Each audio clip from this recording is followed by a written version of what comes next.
नाजरीन, मैं हूं मोहम्मद उस्मान मुगल और आप देख रहे हैं डिजिटल न्यूज़ पॉइंट। और इस वक्त मैं मौजूद हूं रावलपिंडी के सबसे बड़े सरकारी अस्पताल होली फैमिली के अंदर। गुज़श्ता 24 घंटों के दौरान रावलपिंडी और इस्लामाबाद में तेज़ाब गर्दी के 2 वाक़यात जो हैं वो रिपोर्ट हुए हैं और इसका बाकायदा तौर पर एक मुकदमा जो है वो थाना वारिस खान में, जबकि दूसरे वाक़े का मुकदमा जो वो थाना शालीमार के अंदर दर्ज किया गया है।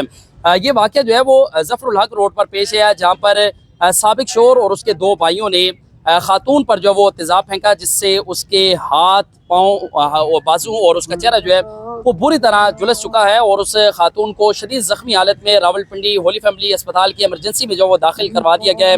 पुलिस की जानिब से मुकदमा दर्ज करके जो साबिक शोर और उसके 2 भाई हैं उन्हें गिरफ्तार कर लिया गया है। SSP इन्वेस्टिगेशन रावलपिंडी सबा सत्तार की जानिब से इस सारे मामले के ऊपर इंक्वायरी शुरू कर दी गई है। गुज़श्ता रोज़ इस्लामाबाद के अंदर इसी तरह का एक वाक़या पेश आया, जिसमें साइमा नामी खातून के चेहरे पर जो वो तेज़ाब फेंका गया और वो भी इस्लामाबाद के एक सरकारी अस्पताल में ज़ेर इलाज है।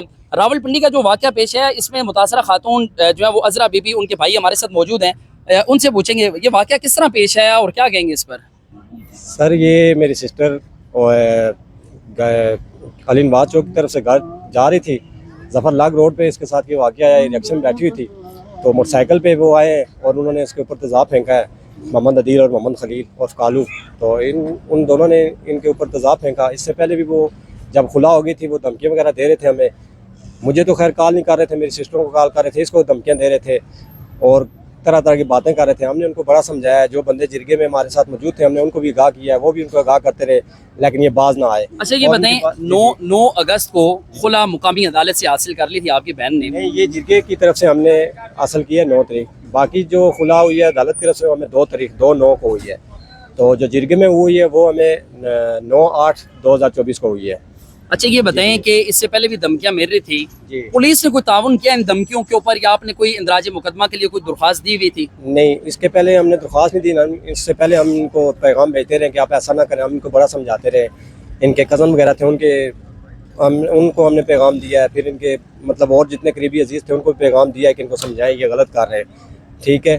फिर इसमें वो बाज नहीं आए। फिर जिस दिन 2 तारीख हम अदालत में पहुंचे, उस दिन भी मेरी सिस्टर को ये कॉल करके धमकियाँ दे रहे थे, तो मैंने इनके खिलाफ कार्रवाई करवानी चाहिए। फिर मैंने कहा छोड़ें, खैर ये बाज आ जाएंगे, लेकिन ये नहीं आए।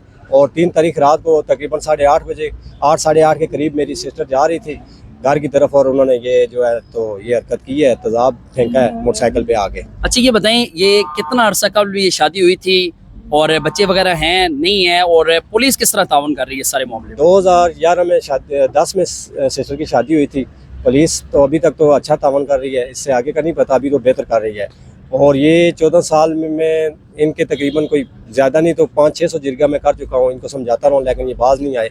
और आज नौबत इस वाक़े पर पहुँच गई कि वो खुला होगी। इनकी 2 बेटियाँ हैं माशाल्लाह, एक 8 साल की है, एक 10 साल की है।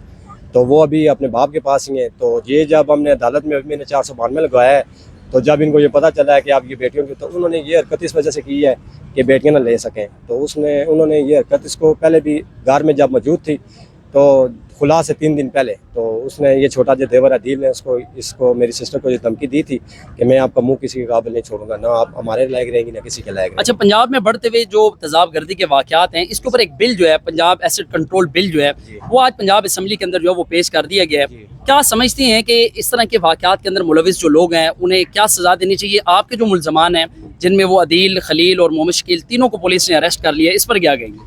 हम सर यही कहते हैं कि मुलज़म जो है सख्त से सख्त सज़ा दी जाए, हमें इंसाफ मिलना चाहिए, ठीक है। बाकी जितने भी वाक़यात ये हो रहे हैं, ये हमारी वज़ीर आला पंजाब से रिक्वेस्ट है कि इन मुकदमात को रोका जाए, नहीं तो ये दिन ब दिन बढ़ते जाएंगे।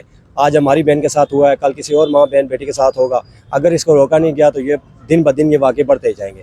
तो मेरी वज़ीर आला पंजाब से ये रिक्वेस्ट है कि इस चीज़ को रोका जाए बस, और जो हमारे मुलज़म हैं सख्त से सख्त सज़ा दी जाए और हमें इंसाफ चाहिए बस। बहुत शुक्रिया। और इन्होंने अपने मुल्ज़मान की गिरफ्तारी के बाद जो है वो सख्त सज़ा का मुतालबा भी कर दिया है। और वाक़या जो है वो गुज़श्ता रोज़ रिपोर्ट हुआ रावलपिंडी के अंदर, जहाँ पर एक खातून पर तेज़ाब जो है वो फेंका गया और उसके बाद आज Punjab acid control bill Punjab assembly के अंदर जो वो पेश कर दिया गया और उसकी लाइसेंसिंग अथॉरिटी जो है वो ज़िले के डिप्टी कमिश्नर को दे दी गई है कि 120 दिनों में جو تیزاب فروخت کرنے والے لوگ ہیں وہ فوری طور پر لائسنس حاصل کریں گے، اور اگر لائسنس جو ہے وہ حاصل نہ کیا گیا تو ان کے خلاف جو ہے وہ بلا تفریق کارروائیاں کی جائیں گی۔ راولپنڈی کے اس واقعے کے اوپر پولیس مکمل طور پر متحرک ہو چکی ہے۔ اندراج مقدمہ کے بعد متاثرہ خاتون کے سابق شوہر سمیت 3 افراد کو جو وہ گرفتار کر لیا گیا ہے، اور راولپنڈی پولیس کی ایک خاتون آفیسر SSP انویسٹیگیشن صبا ستار جو ہیں اس سارے معاملے کی جو ہے وہ انکوائری کر رہی ہیں، اور متاثرہ خاتون جو ہے وہ اس وقت راولپنڈی ہولی فیملی اسپتال کے اندر زیر علاج ہے، جبکہ گزشتہ روز جو واقعہ اسلام آباد کے اندر رپورٹ ہوا، فیصل آباد کی رہائشی خاتون تھی سائمہ بی بی جو تیزاب گردی کا شکار ہوئی۔ دونوں واقعات کے اوپر مسلسل کڑی نگرانی اور اس کے اوپر تحقیقات کا سلسلہ جاری ہے، اور مزید بھی ان سے جڑی ہوئی تمام جو چیزیں ہیں وہ اپنے ولاگ کے ذریعے آپ کے گوش گزار کروں گا۔ اپنا اور اپنے پیاروں کا بہت سارا خیال رکھیے گا۔ اللہ نگہبان۔